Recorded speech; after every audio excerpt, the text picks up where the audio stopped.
150 बच्चा अगर लड़ रहा, अगर उसमें ऊपर वाला ना करे, किसी ने किसी को मार दिया या कुछ इंसिडेंट हो जाए तो हु इज रिस्पॉन्सिबल?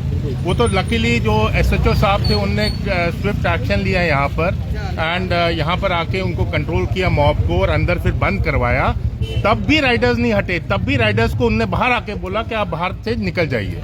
आप वो वीडियो देखिए, यहाँ पर कम से कम 50 बच्चा यहाँ पर खड़ा था जहाँ से हम इंटरव्यू ले रहे हैं और 100 बच्चा उस तरफ था रोड के, तो और लड़ रहे थे, कोई नाली में भी गिरा है।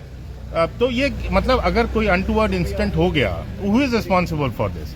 हमारे बच्चे बाहर होते हैं, बीवियां बाहर होती हैं, कभी गाड़ियां आती हैं, कभी नहीं है, अंदर आदमी सो नहीं सकता, इतना शोर करते हैं। मतलब आप रात को 2 बजे अनलोडिंग कर रहे हैं, 24 घंटे का तो यहाँ पर है नहीं।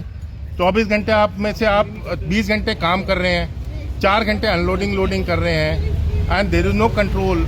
आप अगर देखेंगे एक साथ 50 राइडर्स मतलब मोटरसाइकिल्स बाहर आते हैं। आज का मसला नहीं है ये, आज कहते हैं तंग आमद तो जंग आमद।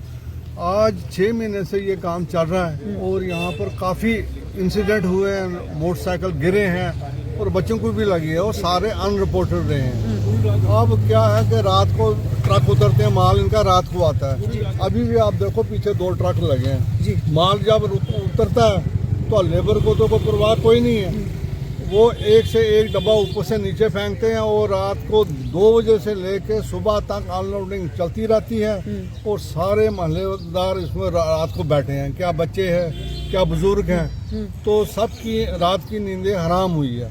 दूसरा यहाँ पर राइडर है, बिल्कुल रात को मैंने वीडियो भेजी है, मेरे इस गेट तक ये रोड सारी ब्लॉक थी।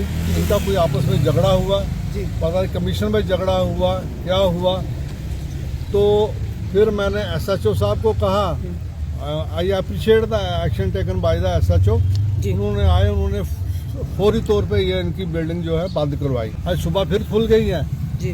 तो इसका कोई परमानेंट इलाज नहीं है। रेजिडेंशियल एरिया में जो ट्रकों का आना और इतने मोटरसाइकिल चलने वो कहीं भी परमिसेबल नहीं है। बेसिकली मैम इसमें क्या किया है इन्होंने, ये ब्लिंकिट का ऑफिस दे दिया।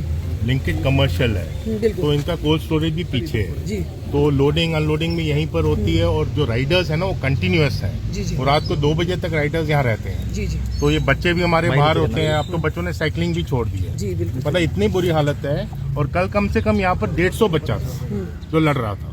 तो DC जम्मू एडमिनिस्ट्रेशन को यहाँ पर कम से कम देखना चाहिए कि यहाँ कितना इनकन्वीनियंस है आपके इस एरिया में, जो कि पूरा आप देखिए सब घर है यहाँ पर और अच्छे अच्छे लोगों के घर हैं। तो ये कर्नल साहब का घर है, वो DC है, कोई वहाँ पर है, ऑल एग्जीक्यूटिव सिटिंग है। तो ये एरिया की स्पॉइल ही कर दिया है।